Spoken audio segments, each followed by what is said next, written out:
एक दफ़ा का जिक्र है। एक खूबसूरत सब्ज मैदान में एक प्यारी सी छोटी भेड़ रहती थी जिसका नाम लोलो था।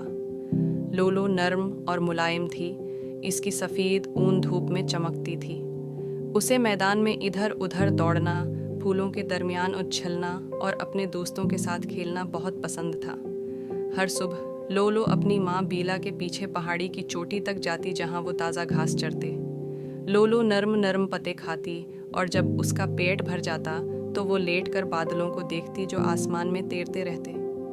कभी कभी बादल जानवरों की शक्ल में नज़र आते और लोलो उनका अंदाज़ा लगाने की कोशिश करती कि वो किस जानवर से मशाबहत रखते हैं। एक दिन लोलो अपनी माँ से थोड़ा दूर निकल गई और ख़ुद को मैदान के एक हिस्से में पाया जहाँ वो पहले कभी नहीं गई थी। शुरू में वो थोड़ी सी डर गई, लेकिन फिर उसने एक तितली को करीब उड़ते देखा।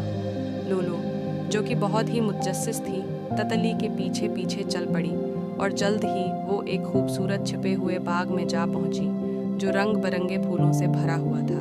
लोलो ने सारा दिन बाग में खेलते हुए गुजारा, मगर जल्द ही सूरज गुरूब होने लगा और उसे घर वापस जाने का ख्याल आया। जैसे ही शाम हुई, लोलो को एहसास हुआ कि उसे वापसी का रास्ता नहीं मालूम।